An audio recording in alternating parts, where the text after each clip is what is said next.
Osta si forza a sorrire. Je ne mens pas. Il y a vraiment un printemps des femmes samaritaines. Est-ce vrai? Lumian s'est approché d'Osta avec un sourire et lui a dit: Le moment venu, prends d'abord une gorgée. Si c'est utile, tu oublieras que je ne t'ai pas payé. Si c'est inutile, pourquoi devrais-je te payer? Pendant un instant, Osta était à court de mots. Il ne pouvait que sourire et hocher la tête. Faites-moi confiance, faites-moi confiance.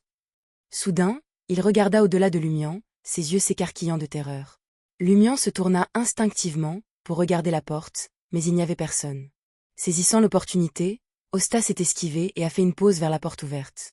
Osta a trébuché sur le pied droit de Lumian, qui s'était rapidement étendu, et s'est écrasé au sol.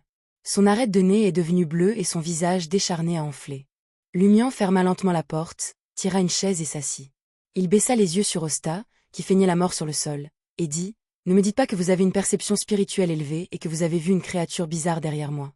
Vous êtes-vous précipité vers la porte pour m'aider à y faire face? Osta resta abasourdi pendant un moment avant de se lever et de hocher la tête à plusieurs reprises. C'est vrai, c'est vrai. Lumian sourit et jeta un coup d'œil à la table rectangulaire en bois contre le mur. Un poignard en argent, des bougies blanches, quelques petites bouteilles remplies de différents liquides ou vides, 2 imitations de peau de chèvre et une boîte en papier dégageant un parfum de plantes y étaient éparpillés. Il a une certaine connaissance du mysticisme. Lumian reporta son regard sur Osta inquiet et demanda: Qui était ce type avec la pipe à l'instant? Baron Brignet. Osta répondit précipitamment. C'est le chef de la mafia savoyarde dans le quartier du marché. La Savoie était le nom d'une province intérieure de la République d'Inti, limitrophe des provinces du Haut-Ornassie et du Bas-Ornassie. Elle était riche en ressources minérales et possédait une culture populaire vaillante. Un baron? Il y a encore des barons? Demanda Lumian, amusé. Depuis la mort de l'empereur Roselle et l'instauration de la République, les titres aristocratiques avaient disparu de la vie quotidienne. Osta dit craintivement: C'est un surnom qu'il s'est donné. Peut-être que ses ancêtres détenaient un titre aussi aristocratique. Lumian s'est penché en arrière sur sa chaise et a demandé avec désinvolture: Pourquoi est-il venu vers vous? Leur devez-vous de l'argent? Voyant l'attitude inoffensive de Lumian, comme s'il discutait avec un ami, Osta se détendit un peu malgré sa peur. Il dit amèrement: Pour acheter un objet, j'ai emprunté 3000 verles d'or à un usurier. Plus tard, cet homme a vendu la dette à Brignet. Et j'ai remboursé au moins 3000 verles d'or, mais il m'a dit qu'il y avait encore 2000 d'intérêt. Si vous traînez encore 2 ou 3 mois, vous ne devrez pas 2000, mais 4000. Lumian regarda l'expression d'Osta s'effondrer, l'air mystérieux disparut. Il baissa alors la voix et dit d'un ton séduisant: Si j'étais vous, je trouverais un moyen d'entraîner Brignet et son équipage dans une carrière. Ensuite, je ferais tomber la couche de pierre au-dessus, les enterrant pour l'éternité. Pas de créanciers, pas de dettes. Plus Osta écoutait, plus il devenait paniqué. Il regarda Lumian comme s'il était un démon. Il soupçonnait Lumian d'avoir déjà comploté un tel plan, mais avec Ostatrul comme cible, pas Brignet. C'est un meurtre. Un crime.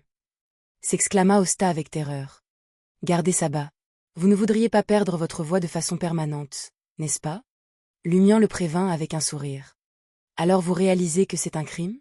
Est-ce que quelqu'un vous a déjà dit que la fraude était aussi un crime? Osta était à court de mots.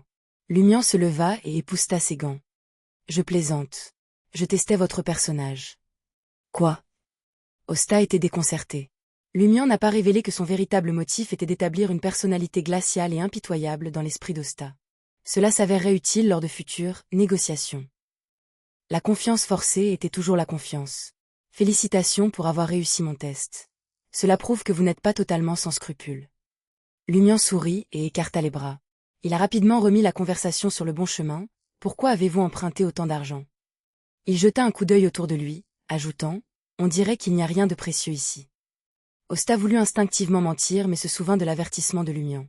Il trembla et dit: Est-ce que tu connais les potions? Tu vraiment un Beyondé? Lumian rit. Voyant que Lumian connaissait les Beyondés et les potions, Osta poussa un soupir de soulagement. Il était content de ne pas avoir menti. Toute histoire fabriquée serait criblée de trous devant un véritable Beyondé, facilement exposé. S'il est attrapé, Osta pourrait finir par dormir pour toujours dans une cachette souterraine de Trèves ce soir. Prenant 2 respirations profondes, Osta poursuivit. Il y a quelques mois, j'ai emprunté 3000 verles d'or à un usurier pour acheter l'ingrédient principal d'une potion. Combiné avec les 4000 verles d'or que j'avais économisés, j'ai réussi à passer d'une personne ordinaire à un Beyondé. À quelle séquence appartenez-vous? Vous ne pouvez même pas gérer quelques voyous? Demanda Lumian avec une feinte suspicion. Osta avait l'air vaincu. Je suis un demandeur des secrets de la séquence 9. Ça n'a pas l'air faible. Lumian ne pouvait évaluer que par le nom de la potion. Osta a déploré sa frustration. Je pensais que les suppliants secrets étaient également puissants. Le vendeur a même affirmé que cela me permettrait de voir la vérité du monde. En fin de compte, à part une perception spirituelle accrue, tout ce que j'ai obtenu était une connaissance sacrificielle, peu pratique et une magie rituelle. Je peux parfois sentir la présence d'entités mystérieuses, me faisant peur, mais je ne peux même pas vaincre un voyou. La magie rituelle devrait être utile, remarqua Lumian d'un air entendu. Osta avait l'air au bord des larmes. Je connais bien le mysticisme. Je suis un adepte de l'éternel soleil flamboyant. Comment puis-je prier une entité inconnue? C'est trop risqué. Soupir, il y a quelques noms honorifiques dans la connaissance de la potion, mais ce sont tous des entités cachées. Le simple fait de les entendre est terrifiant. Je n'oserais pas invoquer la dépravation, les vrais parents ou le regard du destin. Il jeta un coup d'œil à Lumian et feignit la détermination. Mais j'y ai réfléchi. Si le baron Brignet et ses sbires me coincent à nouveau, je prierai l'existence cachée et gagnerai en force. Il parlait ostensiblement du baron Brignet, mais sa véritable intention était de mettre Lumian en garde contre le fait de le mettre dans un coin. Lumian étudia le visage inquiet d'Osta et accepta. C'est une sage décision. Le baron Brignet et son équipage sous-estiment un Beyondé. Si j'étais à leur place, je ne vous donnerais pas la chance d'arriver dans une impasse. Il a ensuite souri à Osta. Tu serais mort avant que cela n'arrive. Osta ouvrit la bouche mais la referma, son expression plus douloureuse que de pleurs. Lumian se dirigea vers la table en bois et joua avec les bouteilles vides. Vous avez déménagé plusieurs fois, mais le baron Brignet continue de vous retrouver. Je soupçonne que lui ou la mafia de Savoie ont des Beyondés à leur côté. Osta halta sous le choc. Lumian ramassa le poignard en argent sur la table et le fit tournoyer en disant à Osta. Je peux offrir 100 verles d'or en récompense. Hein? Osta était une fois de plus déconcerté. Il réalisa qu'il ne pouvait pas suivre le processus de réflexion de Lumian. Toi, tu veux toujours l'eau de source de la source des femmes samaritaines? Osa-t-il. Lumian sourit et répondit. Dis-moi, est-ce que ça existe vraiment? Regardant le regard amusé de Lumian, Osta hésita un instant avant d'admettre. Je ne suis pas sûr. Lumian hocha la tête avec satisfaction. Ce que je veux, c'est que tu m'emmènes au rassemblement que tu as mentionné, celui où tu as acheté l'ingrédient principal de la potion. La récompense est de 100 verles d'or. Lumian a fait cette demande en partie parce que la mission de Madame Magicienne pourrait être liée au rassemblement impliquant des matériaux Beyondés, et en partie parce qu'il avait besoin d'un événement similaire pour acquérir des armes, des matériaux, des artefacts scellés et des connaissances arcaniques. Osta déglutit difficilement. Je peux essayer, mais j'aurai besoin de l'approbation de l'organisateur du rassemblement. Pas de problème. Lumian sortit une pièce d'or et fit signe à Osta de venir. Ce louis d'or est votre récompense pour votre demande. Je vous donnerai les 80 verles d'or restants lorsque je pourrai assister à la réunion. Osta n'avait pas prévu que son passage à tabac se transformerait en une offre d'emploi. Il fut momentanément abasourdi. Après quelques secondes, il s'approcha prudemment de la table en bois et prit le 20 verles louis d'or. Il a dit à Lumian, je ne sais pas quand j'aurai une réponse, mais au plus tard mercredi prochain. Je passe la journée près des catacombes et je dors ici la nuit. Vous pouvez me trouver à tout moment. Lumian hocha la tête, souriant alors qu'il soulevait le poignard en argent dans sa main et le plongeait dans l'épaule d'Osta. Le sang jaillit et Osta recula de terreur. Il s'appuya contre le mur et cria anxieusement. Ne me tue pas. Je ne mens pas. Lumian ramassa une bouteille en verre sur la table en bois et s'approcha d'Osta avec un sourire. Ne t'inquiète pas. Si je voulais ta mort, je l'aurais déjà fait. C'est ce qu'on appelle un serment de sang. Je me méfie beaucoup de la tromperie et de la trahison. Pendant que Lumian parlait, il tenait la bouteille en verre vide près de la blessure d'Osta, permettant au sang de couler. Au cours de ce processus, il sourit à Osta et dit « Vous avez une forte maîtrise du mysticisme. Vous devriez savoir ce que le sang signifie entre les mains des autres.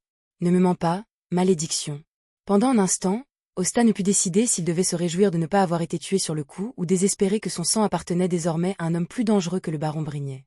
Lumian ne dit rien de plus. Il resserra le bouchon de la bouteille, arracha une bande de tissu de la pièce et la lança à Osta. Pensez vous-même votre blessure. Il n'était familier avec aucune malédiction de Beyondé, mais il pouvait ester si le sang expiré pouvait activer la capacité d'échange de destin de Fallon Mercury. Même si cela ne fonctionnait pas, il lui suffirait de convaincre Osta qu'il savait lancer des malédictions. Lumian jeta un coup d'œil à Osta, qui essayait désespérément d'arrêter le saignement, et demanda avec désinvolture. Quel est votre plan pour faire face au baron Brignet? Avec ce louis d'or et un peu d'argent que j'ai économisé, je devrais pouvoir les apaiser pendant une semaine, dit Osta avec un sourire amer.